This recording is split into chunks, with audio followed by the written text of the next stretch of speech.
Mary Foley here, host of the Live Like Your Nail Color podcast. If this is your first time listening, well, welcome. And I have a quick heads up for you.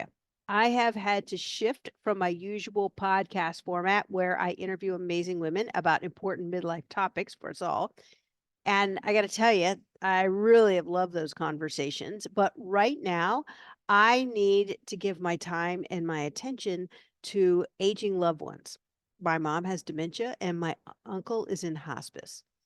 And so I'm sure you can understand why that shift. So instead, twice a month, I'm sharing a story from my journey as a sidekick caregiver and what it can really mean for all of us.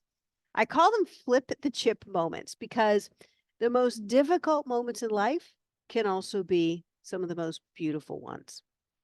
But first, before we dive in, do you know your nail color persona and what it reveals about you?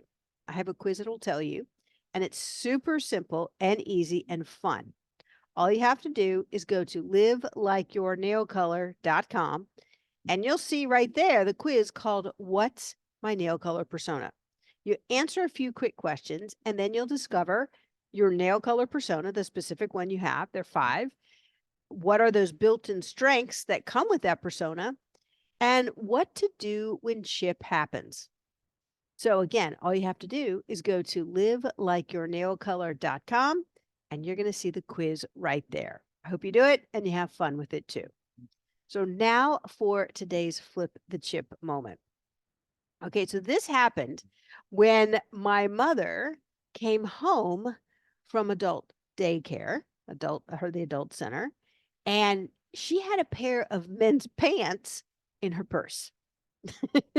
You heard that right. She came home with a pair of men's pants in her purse, and she certainly didn't go there with them. And so, if you're laughing like I am still when I think about this, I'm glad. My dad and my sisters and I were like, "What is going on here? Like, well, how did these pants get in this purse? And who's this person?" And all kinds of questions. So we asked her, she couldn't answer anything. I mean, here's what happens when you have dementia, when you get to a certain stage, the brain just can't remember and retain the events earlier in the day. And so she had a great alibi. I don't know. And she laughed a little bit too because we were laughing. And so we were just like, okay. And so, of course, we're starting to think about, well, what might have happened? What could have happened? And out of that, I was like, okay, here's one thing I've learned about these adult day centers and also about memory care, and it might be true about assisted living to some extent. Stuff just gets around, meaning that it moves around and you just don't even know where it's gone to. And then stuff shows up and you're not even sure where it came from. So because of that, I thought, well, one possibility is that my mom just found these pair of men's pants and maybe she was like, oh, well, these look interesting and I need some more pants and put them in her purse. I mean, the thing is at this day center, they encourage every participant to have an extra pair of clothes. So, if they need it, if something happens. So, who knows? Maybe she went wandering into where the men's clothes were. Who knows? Maybe there was just a pair of these pants that are sitting on the counter somewhere. So, anyway, that's one idea. She found them, she put them in her purse. Maybe the second thing is someone handed them to her. Maybe some man who didn't want those pants anymore or just didn't want to put them back. And he's like, here you go. I mean, seriously, she might have been handed them and she just took them, didn't know what to do with them. And so she just put them in her purse, The third idea is, well, maybe there was some hanky panky involved, which I think is pretty hilarious. And I think not very probable, but who knows, maybe. And one of the reasons I say that is because I have learned that when people have dementia and as the stages and the progression of the disease goes on, their filters get diminished, meaning that the social filters of things they wouldn't normally say or do in the past, they just start doing. And sometimes people just say the funniest things, or they start being a little bit like frisky, or a little bit outrageous in some of the things they said, which in the past you never would have thought they would have said or done. And so it just happens. And so maybe that happened or started to happen in this situation. I don't know, but it's funny to think about. I don't really think that really would happen. So those are possibilities. And I thought about this even more, about not, like the story of it all. And three distinct things came to mind that I want to pass on to you, because I think there are things that we all can benefit from. And the first thing is that we all tend to make up stories. When we only have a little bit of information about a situation or about a person, we just make up the rest of the story and we fill in the blank. And, part of it is our mind wants to answer the question, and there's that tendency, there's that thing of curiosity. But let's face it, a lot of times we don't make up the nicest stories, the most favorable stories about the other person. So that's one thing that I thought about, is that, let's just watch the stories, be mindful of the stories that we immediately start to make up and think, like, oh, yeah, that's for sure true. It's really more likely true. Let's just kind of suspend conclusion, as I like to say. The second thing I thought about is that we can so easily make up stories to ourselves about ourselves. Yeah, and they're usually not very nice. They're usually critical. They're usually stories. We'll take like one data point or one thing that you might have said or done, or an oops, or you don't feel good about, and then you just make a whole much bigger story out of it. Usually it's a story that ends with something like, I'm not good enough. I'm not pretty enough. I'm not smart enough. I'm not savvy enough. I'm just, I'm not wealthy enough. I'm not enough. And it's not a very good story, Well, we'll make up a story about the fact that we just, we're just not lovable. This person did this or said this or didn't do this because, I'm always a loner. I'm not liked. I'm not lovable. I'm always outside the box. We just tend to make up stories about ourselves to ourselves.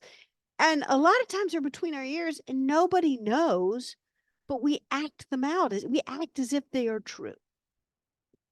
And so one of the things I've thought about in those things about fill in the blank of the stories about other people or about ourselves is, why not, instead of, if we're going to come up with a story, and there's that tendency that we all have, it's hard to completely suspend not having a story.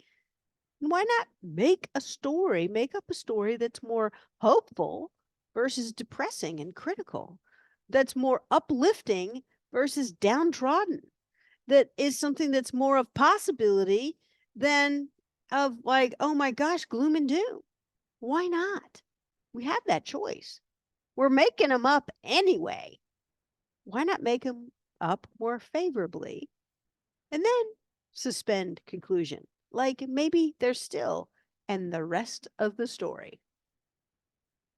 One of the biggest things I took away from this flip the chip moment with my mom is to laugh easily and often, because we just don't know the stories, right? Why not laugh? There's so many moments during your day, during my day, that are just like my mom, that was presented to her, that she didn't even necessarily think was funny until we asked the question, where'd you get these men's pants? And then because what we were laughing, she was laughing. Like, there's funny moments like that in every day. So why not just choose the lighthearted and the funny more often? It's not to be silly necessarily. It's not to just be like, oh, I'm not going to face reality. How about the fact is, you only know a little bit of the truth in a situation, and you just got to laugh at kind of how funny that one little piece is. Why not? Because the reality is, we only have a few parts of our own story, and we're still trying to figure out the rest, right? And we're still trying to make it a good story, a successful story, a meaningful story. we're all still really trying to make that true. A good story true. We're trying to live a good story. So those are my three big takeaways. Is that it's just that to really think about and not just think about, but like go, whoops, I'm making up a story about someone else. I don't know if that's really true. Oh, I'm making up a story about me. That really isn't true. And then, I don't really know what how not just how the story is going to go, but I just don't know really for sure all the parts of my story yet. I'm still working on them. They're still unfolding. So let's laugh easily along the way because we are kind of really funny human beings. By the way, we never did find out who was the owner of these men's pants that my mom picked up. Yeah, we weren't able to get to the bottom line of it. And so it's really our loss because we never got to hear his version of the story. Might have been great, let's assume so. Might have been frankly boring and just whatever. But I'm telling you right now, even without his version of the story, I remember our version, or I remember what we know, which is my mom came home from adult day center with a pair of men's pants. We had no idea why. I hope you found this story funny and uplifting and meaningful. And if you want some more flip at the chip moments like this, then you can do a couple of things. One, you can subscribe to the podcast platform that you're listening to or watching if you're on YouTube right now. That's super easy. Another thing you can do is you can get notified on my email list. And to get on that email list, just go to livelikeyournailcolor.com/notify. I've put that link also in the show notes. And in addition to getting notified of the next Flip the Chip moments, I'll share oftentimes a replay from one of my interview episodes that I think you'll find meaningful because hey, they're still so valid. And the other thing that you can do is I can't remember. Okay, I wish I could, but maybe I'm like my mom. I don't know. So we'll go on from there. I look forward to talking to you again soon and sharing another story. Take care. Bye bye.